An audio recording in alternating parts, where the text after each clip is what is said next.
काश मेरा दिमाग एक स्विच की तरह होता, उसको मैं ऑन ऑफ अपने तरीके से कर पाती और उसमें जब मैं किसी के बारे में कुछ सोचना चाहती हूँ तो मैं ऑन कर देती और नहीं सोचना चाहती तो मैं ऑफ कर देती। लेकिन अनफॉर्च्यूनेटली ऐसा नहीं होता, क्योंकि होता क्या है, जितना मैं किसी की सोच को अपने दिमाग से निकालने की कोशिश करती हूँ, उतनी ही ज़्यादा वो मेरे अंदर आती है। जितना हम किसी को भूलने की कोशिश करते हैं, वो उतना ही याद आता है। आज के वीडियो में हम इसके पीछे की साइकोलॉजी को समझेंगे, स्पिरिचुअलिटी से समझने की कोशिश करेंगे कि वो जो यादें होती हैं, वो जो विचार होते हैं, थॉट्स होती हैं, वो मेरे दिमाग में चिपक क्यों जाती हैं, वो निकल क्यों नहीं पाती। तो पहले हम इसको आसान शब्दों में साइकोलॉजिकल तरीके से समझने की कोशिश करते हैं। हमारे ब्रेन का एक हिस्सा है लिम्बिक ब्रेन, जो हमारी फीलिंग्स और इमोशंस को ना संभाल के रखता है, स्टोर करता है। तो होता क्या है, जब हम किसी से अटैच होते हैं तो वो डोपामिन जो प्लेजर हार्मोन है और कॉर्टिसोल जो स्ट्रेस हार्मोन है, जो पेन के साथ जुड़े हुए हैं, वो दोनों को ही रिलीज करता है। मतलब कि वो हमारे प्लेजर और पेन को दोनों को याद रखता है और वो बार-बार उनको याद दिलवाता है। और अब इसको हम स्पिरिचुअल एंगल से समझने की कोशिश करते हैं। जब हम किसी के साथ जुड़ जाते हैं, हम अटैच हो जाते हैं, तो ना एक इनविजिबल जो कॉर्ड होती है, मतलब एक धागा उसके साथ जुड़ जाता है जो कि हमें नहीं दिखता। और जब तक हम वो इनविजिबल कॉर्ड को कट नहीं करते, तब तक हमारे अंदर उनकी थॉट्स, वो फीलिंग्स, इमोशंस आती रहती हैं, चाहे वो अच्छी हों, चाहे खराब। इसलिए हम कॉन्शियसली बहुत ज़्यादा भूलने की कोशिश करते हैं और कहते हैं हमें वो याद नहीं आए। लेकिन वो जो एक तरह से हम समझ सकते हैं, जो वाइब्रेशंस है ना, वो हमारी कहीं न कहीं कनेक्ट होती हैं और वो वाइब्रेशंस हमें फ़ील होती हैं और हमारे अंदर वो विचार आते रहते हैं। तो अब समझते हैं वो कौन से प्रैक्टिकल टूल्स हैं, जिससे कि हम अपने दिमाग को, अपने ब्रेन को रीट्रेन कर सकते हैं कि जो हमारी जो विचार हैं, जो हमारी ये जो यादें हैं, वो मेरे दिमाग में ना आए और अपने दिल से उन यादों को हम निकाल दें। तो सबसे पहले बहुत ज़रूरी मानना। मान लीजिए कि ये आपके एक पास्ट का हिस्सा था।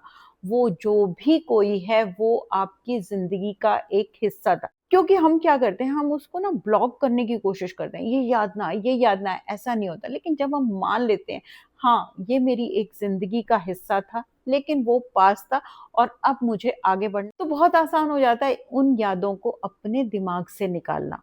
तो पहला स्टेप है, भूलना नहीं है, मानना है कि ये मेरी ज़िंदगी का एक हिस्सा था। उसके बाद आपने एक थॉट स्टॉपिंग टेक्नीक अपनानी है। उसमें आप क्या करेंगे? जब भी आपके अंदर वो विचार शुरू होएँ, वो थॉट स्टार्ट होएँ, आपको अवेयरनेस के साथ पता चल जाएगा, तो आपने अपने को कहना है स्टॉप। मतलब कि आपके अंदर वो रेड सिग्नल ऑन हो गया है और फिर कॉन्शियसली आपने अपनी अटेंशन को उनसे हटाना है और किसी कंस्ट्रक्टिव काम में लगाना है। मतलब कि उन थॉट्स को आपने कट करना है। आप रीडिंग कर सकती हैं, आप डांस कर सकती हैं, आप एक्सरसाइज कर, आपने अपनी अटेंशन को डाइवर्ट करना है। उसके साथ आपको याद रखना है, जैसे कि हम कहते हैं कि जो खाली दिमाग होता है वो शैतान का घर होता है। मतलब कि शैतान का हम ये कह सकते हैं कि वही थॉट्स, नेगेटिव थॉट्स, या आपको किसी की याद आएगी तो आपको उसको रिप्लेस करना है। आप कैसे कर, किसी नई हॉबी से, कोई नया दोस्त बनाकर, अपने लिए नए गोल सेट करके। आप जितनी अपने दिमाग को नई चीज़ें देंगे, नए गोल्स देंगे, उतना ही जो आपका पास्ट का लूप है ना, जो आपके अंदर चलता जा रहा है थॉट्स का, वो कम होना स्टार्ट हो जाएगा। उसके बाद आप एक राइटिंग रिचुअल अपना सकते हैं। उसमें क्या करेंगे? उसमें आप जो भी आपके दिमाग में है, दिल में है, उसको लिख डालिए। किसी से क्या कहना था, कैसा आप फ़ील करते हैं, बस उसको ना पेपर पे लिख दीजिए। फिर क्या कीजिए, उसको फ़ोल्ड कीजिए, अपने आप से कहिए, ये चैप्टर मेरा कंप्लीट है। आप उसको जला सकते हैं या उसको फाड़ कर फेंक भी सकते हैं। जैसे कि मैंने पहले बात की कि इनविजिबल जो एक तार है ना, कहते हैं कॉर्ड है, धागा है, वो आपका उनके साथ बंधा है। तो उसको कट करना भी बहुत ज़रूरी है। इसके लिए आप क्या कर सकते हैं, आँखें बंद करके आप सोचने की कोशिश कीजिए, एक हल्का-सा धागा जो आप दोनों को कनेक्ट कर रहा है, मैं उसको एक सीज़र से, गोल्डन सीज़र से कट कर रही हूँ। उसके साथ अपने आप से बोलिए कि मैं अपनी एनर्जी को वापस ले रही हूँ, मैं अपनी शांति को वापस ले रही हूँ। उसके बाद आप एक हवाईयन टेक्नीक यूज़ कर सकते हैं, होओपोनोपोनो। इसका मतलब है मैं अपनी गलती को ठीक कर रही हूँ, ये एक हीलिंग टेक्नीक है जो कि आप यूज़ कर सकती हैं। इसमें धीरे से आँखें बंद कीजिए, लंबी गहरी साँस लीजिए और बार-बार बोलिए, I am sorry, I forgive you, thank you, I love you और इसको रिपीट करते जाइए जब तक आप हल्का फ़ील ना करें।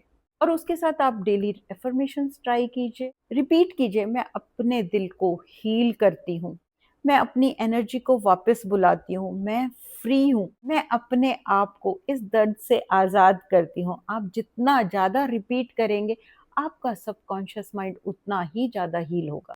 आपको ये समझना बहुत ज़रूरी है, किसी को माइंड से निकालने का मतलब उसको भूल इसका मतलब है कि मैं उन यादों से अपने आप को आज़ाद करती हूँ, फ्री करती हूँ। और इसके साथ हमेशा याद रखना, आपके अंदर थॉट्स तो आएँगे, लेकिन आप उनको कैसे याद रखती हैं? आप उनको दर्द के साथ याद रखती हैं या एक सिंपल थॉट की तरह उनको लेती हैं? और जब आप उनको नॉर्मल थॉट्स की तरह लेना शुरू कर देंगी, तो आपकी हीलिंग स्टार्ट हो जाएगी। और जब आप इस प्रोसेस से गुज़रते हो ना, तो आप अपने अंदर के जो ज़ख्म हैं, वुंड्स हैं, उनको भी हील करते हैं और यही आपकी एक्चुअल ग्रोथ है इमोशनली, साइकोलॉजिकली और स्पिरिचुअली।